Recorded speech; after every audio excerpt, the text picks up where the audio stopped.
வெற்றி என்பது வானத்திலிருந்து குதிப்பதல்ல, அது அவமானங்களின் சாம்பலில் இருந்து எழுவது. 1970களின் இறுதியில் சென்னை கோடம்பாக்கத்தின் தெருக்களில் ஒரு கருப்பு நிற இளைஞன் அலைந்து கொண்டிருந்தான். பசி, தாகம் எல்லாவற்றையும் விட மிக மோசமான நிறவெறியால் அவன் நிராகரிக்கப்பட்டான். உன் மூஞ்சியை கண்ணாடியில் பார்த்திருக்கிறாயா என்று கேட்டவர்களுக்கு முன்னால் அதே முகத்தை கோடிக்கணக்கான மக்களின் இதயங்களில் பதிய வைத்தான் அந்த மதுரைக்காரன். ஆம், அவர்தான் நம் கேப்டன். உழைப்பால் எதையும் சாதிக்கலாம் என்பதற்கு அவர் ஒரு உதாரணம். அவர் நடித்த முதல் சில படங்கள் தோல்வியடைந்த போது இவன் அவ்வளவுதான் என்று சினிமா உலகம் முத்திரை குத்தியது. ஆனால் கேப்டன் சோர்ந்து போகவில்லை. மற்ற நடிகர்கள் தூங்கிக் கொண்டிருந்த போது அதிகாலை 4 மணிக்கே படப்பிடிப்பு தளத்தில் இருப்பார். ரிஸ்க் எடுப்பது அவருக்கு கைவந்த கலை. ஊமை விழிகள் திரைப்படத்தின் சாதனை. மார்க்கெட் உச்சத்தில் இருந்தபோது ஒரு புதுமுக இயக்குனருக்காகவும் ஒரு சிறிய தயாரிப்பு நிறுவனத்திற்காகவும் தனது கால் சீட்டை கொடுத்தார்.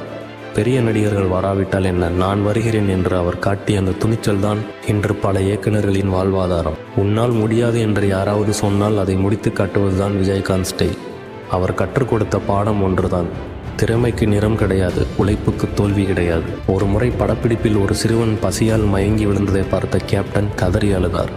அன்றே ஒரு உறுதி எடுத்தார்: என் அருகில் இருப்பவர் யாரும் பசியோடு இருக்கக்கூடாது. அவருடைய ஆபீஸில் எப்போது சென்றாலும் உலையில் சோறு கொதித்து கொண்டே இருக்கும். சாதி, மதம், ஏழை, பணக்காரன் என்ற பாகுபாடு அங்கு கிடையாது. தன் வீட்டில் என்ன உணவோ அதே உணவுதான் தன் அலுவலகத்திற்கு வரும் கடைசி தொண்டனுக்கும் வழங்கப்பட வேண்டும் என்பதில் அவர் உறுதியாக இருந்தார்.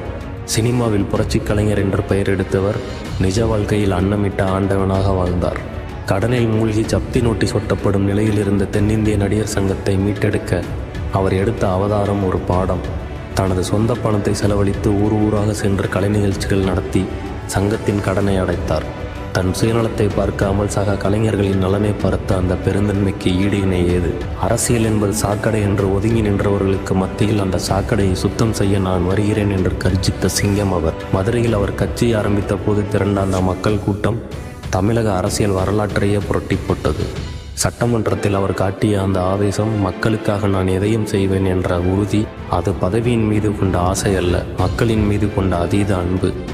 அவர் ஒருபோதும் சமரசம் செய்து கொண்டதில்லை. தோற்றாலும் ஜெயித்தாலும் அவர் எப்போதும் கம்பீரமான கேப்டன் தான்.